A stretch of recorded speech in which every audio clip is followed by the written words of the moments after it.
Hello and welcome to the business magazine program, Business24, reaching you from the stables of NTA News 24.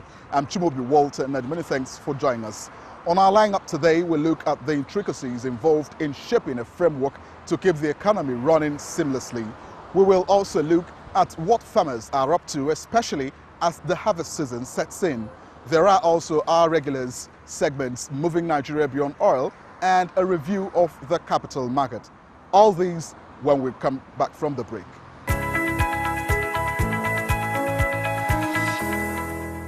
Welcome back.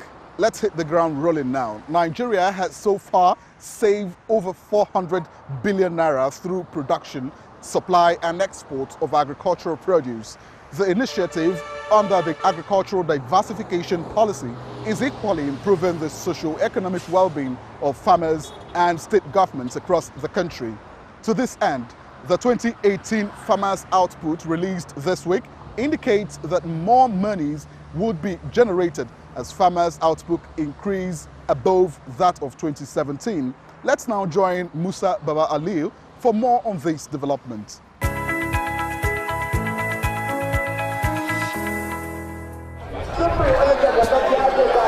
This is one of the major rice markets in Bunza local government area of Kebbi State.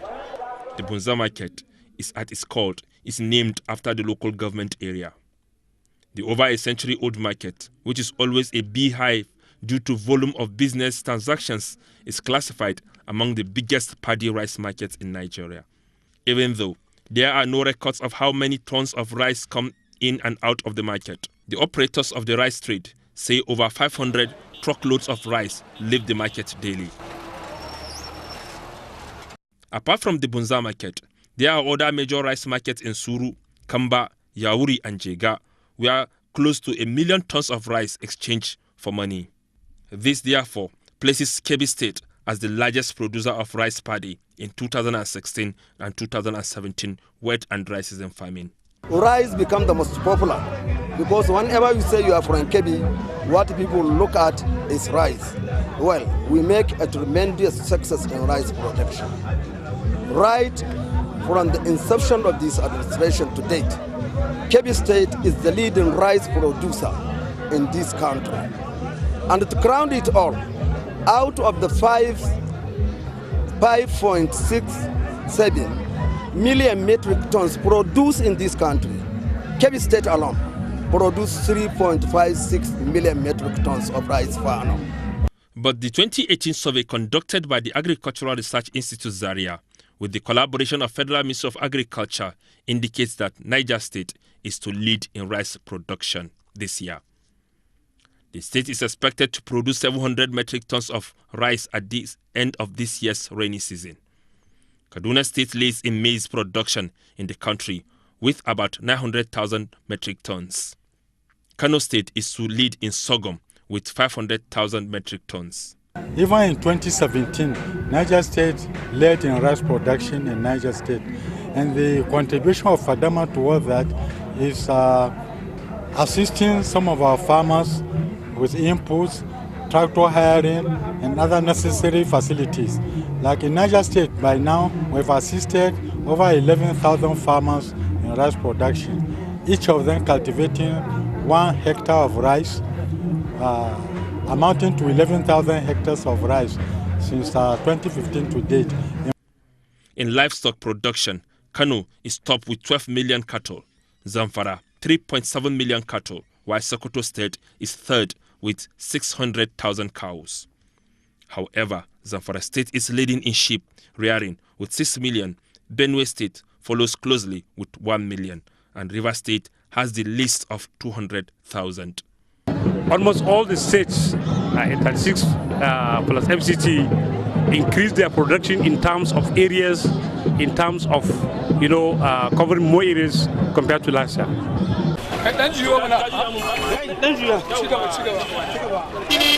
The survey also indicates that prices of produce will gain stability and small-scale farmers will smile to the bank. The farmers' market like this is where money will change hands, will experience a boom in the nearest future.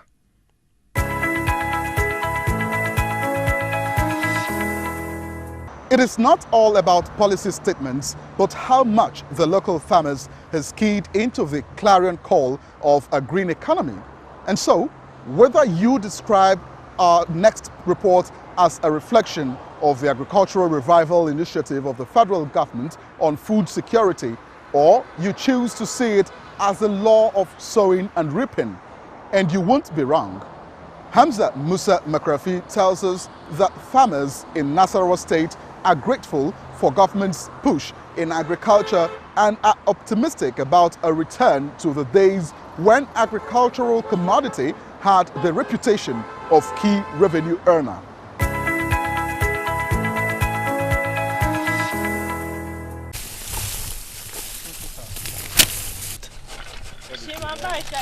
In front of his house is evidence of harvest getting the better part of a slightly sunny day. John Abims, in his late 60s, exemplifies the people's commitment following the clarion call by the government, encouraging citizens to grow and feed the nation. With more than 50 people on a typical day like this to assist him, again confirms what communal approach is to agricultural development in Nigeria. He and many others who expect between 10 and 100 bags are confident Nasarawa State will have an edge in production output above its peers in north-central Nigeria. Now with the present government, that is that of our president, encouraging people to go back to farm, I am for sure those pyramids will soon surface. They supply us fertilizer. It is only that the fertilizer is not enough for us this year. But we appreciate the government for the effort, what they have done. That will also mean a significant contribution to more than 3 million tons expected by the nation this year, according to findings. To ensure there is more value in the production, the farmers want government to give priority attention to the commodity as an item under the Anchor Borrower scheme. This initiative, they say, will bring on board off-takers that can offer a good price to the farmers. More than any other economic sector in Nigeria, agriculture remains the highest in terms of employment of the people. And in fact, there is the younger generation that is waiting to take over this great opportunity. I have this smaller, how are you, my dear? Perhaps she may be the next generation to take over. Oh, my dear, how are you? Now, the Nigerian farmer is certainly on course to deliver on the federal government's drive to return Nigeria on the global commodity market. But these cannot be sustained without an expenditure framework to guide in policy formulation and implementation. To set Nigeria on the right path for efficient and effective budgeting, the agency, saddled with responsibility to work out such framework and fiscal strategy policy, recently had a consultative forum for 2019 to 2021 medium-term expenditure framework.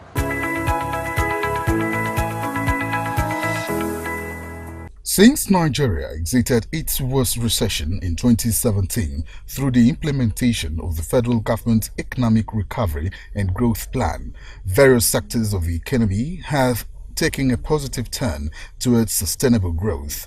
The agricultural sector, for the first time in decades, contributed greatly to the nation's gross domestic product, recording up to 518 million naira in the last quarter of 2017 alone.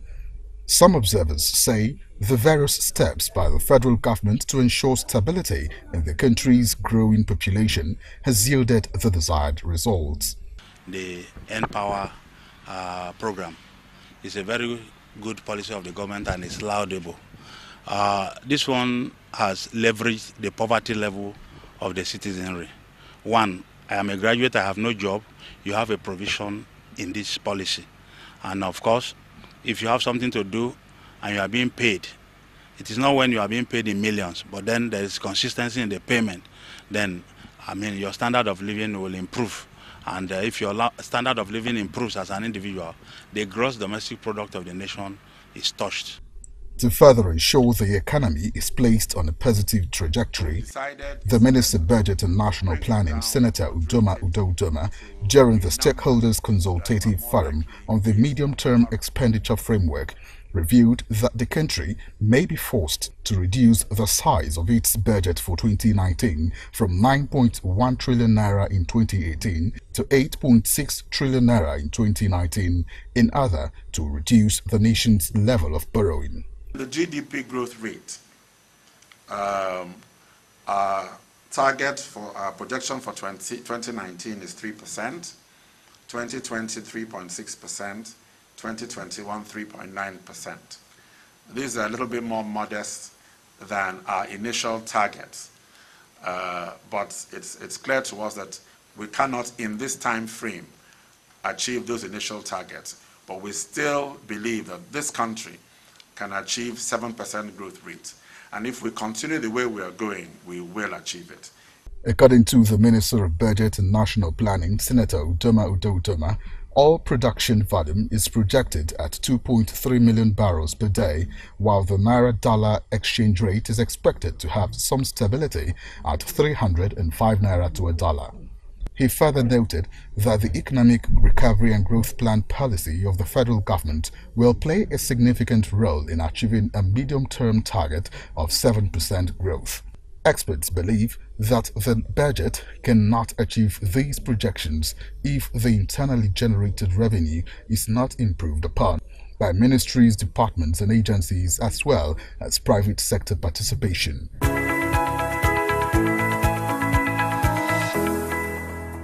All right, if you're just joining us, this is Business24, reaching you from NTA News 24. Moving on now to our Moving Nigeria Beyond Oil segment. Let's go into the world of our young entrepreneur, Andrew Anya Etim, whose passion is footwear. Joy Ozo is our guide.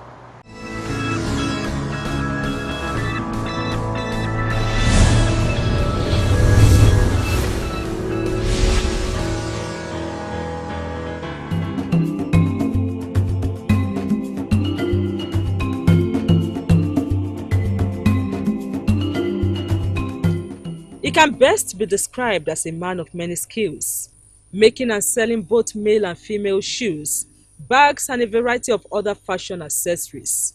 Welcome to the world of Mr. Andrew Anya Etim.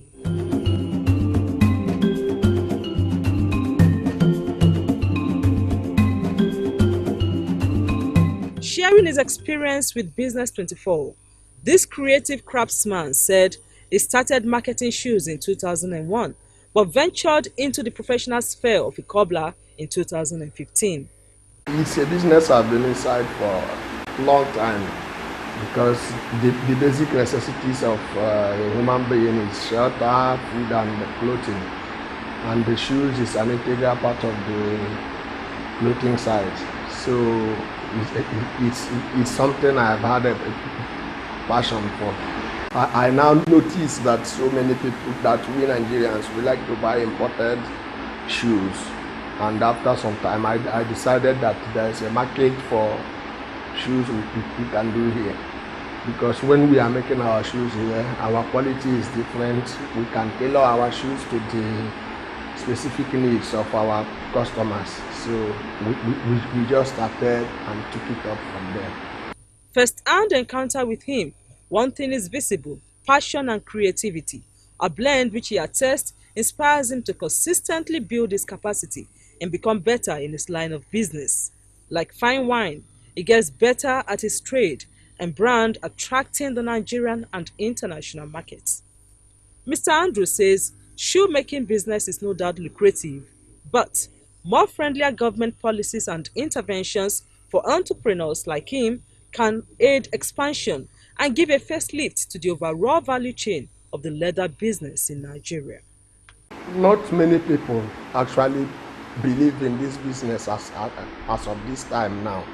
The value chain has not been created there.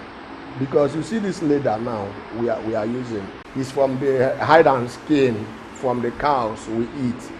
But we just kill the cows, get the skin of the cow. We will now dry them. After the drying, there is no machine in Nigeria which has the capacity to process the cow into the final leather which is used to make shoe. As it is now, about 60% of what we are using to make the shoes still come up from outside of the country. He further points out that the aversion of many Nigerians to patronizing indigenous goods is one of the major challenges in the business. But on the flip side, others like some of Mr. Andrew's customers are of the opinion that made in Nigeria product is the way to go. I bought from here before are very durable, you know, and they have extremely high standards. We are happy that at least these are the kind of improvements we've been calling for. I can assure everybody that the quality of the shoes here are comparable to anywhere in the world, and our businesses can only grow better if we Nigerians patronize what is ours. What makes Mr. Andrew tick, one would ask? It simply sums this up with basic principles like consistency, focus, discipline, and determination as his watchword. With an established workstation on the outskirts of Abuja, Aba in Abia State, and over 16 employees, our entrepreneur for the week, like others before him, says the above tips should not be taken for granted by upcoming entrepreneurs.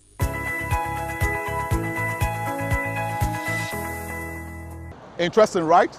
A vibrant and talented working population all contributing their quota to the country's growth.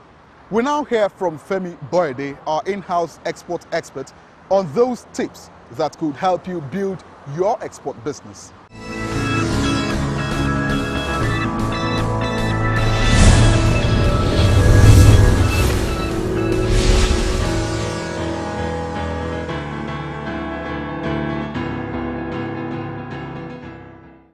Hello viewers, welcome to Export Tips. My name is Femi Boyede. A while back, we talked about the Central Bank of Nigeria's incursion into the non-oil export sector. Of course, we are all aware of the pronouncement almost a year and a half ago of the establishment or the contribution of a 550 billion naira export stimulation facility that is supposed to help to increase Nigeria's exports to the world. And it is based on this that we think that export financing is actually a crucial part of the nation's efforts to increase, to ensure export growth.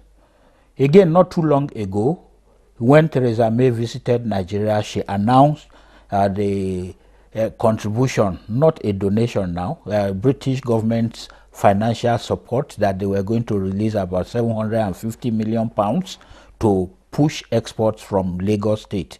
Of course, on another platform, I looked at this and I thought that this was, I don't know whether fair or unfair competition for Nigeria's financial services sector. So export financing it is then today. Why is it that Nigerian exporters are unable to access these mouth-watering funds that have been set aside for them? Why is it that a Nigerian exporter needs to borrow at 24% before he can finance his exports? Why does it take 8 months at least for a Nigerian bank to process an export credit request? What are the things that the exporter needs to know? How do you put together a request that will fly through the credit committee as quickly as possible? This and many more we'll be talking about. Let's take the capital market review now.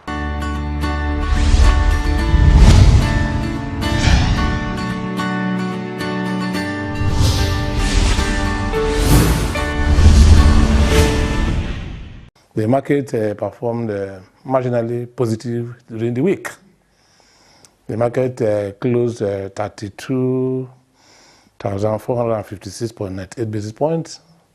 It was at 12th close of week last week, that was 12th October.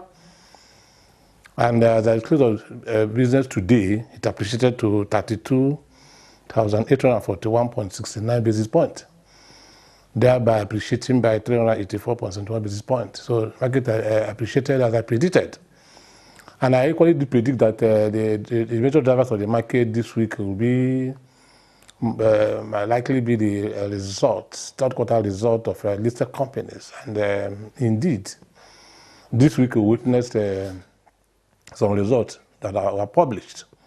And those two, among the results published, two of them actually accounted heavily for the market transactions this week. I mean Zenith Bank and Guaranty Trust Bank. Indeed, that led the entire banking sector to account for above 60% of the entire market transaction this week. And indeed, the banking industry has been the major drivers of the market. Though there is one major stock that has been determining the direction of the market in each day, the transaction, and that is the Dangote Cement, because of the level of capitalization. Only Dangote Cement alone constitutes 30% of the entire market capitalization. The week has been with some mixed sentiment anyway, but we're happy at least the value of transaction and the volume of transaction have been positive, even though the breadth throughout the week was negative. What I mean by breadth, number of gainers and losers. On daily basis from Monday to Friday, the breadth was in negative trajectory. And the total gainers cumulatively for the week stood at 60 as against losers of 89. So the breadth is still showing that the market is not bullish yet.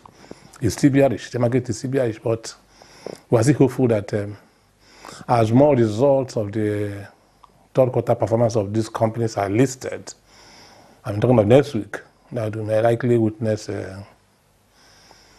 more marginal appreciation, but with cautious optimism, because we're still in an elective election period. We don't expect the market to do wonders for now. Coupled with the fact that there are other external factors. The normalization of interest rate policies in the United States of America has affected the emerging market and the frontier markets. So Nigeria cannot be an exception. So between now and maybe end of the year, and until we conclude our general elections early in 2019, the market might not be fantastic. But we still encourage investors, capital market investors, to take opportunity of the low price of the stocks at now. The intrinsic values of the stocks are very, very attractive, very, very attractive, very, very attractive. The returns, if we go in now, I'm assuring you that only the dividend I will be collecting from those stocks by early second quarter of next year won't end up in any regret at all.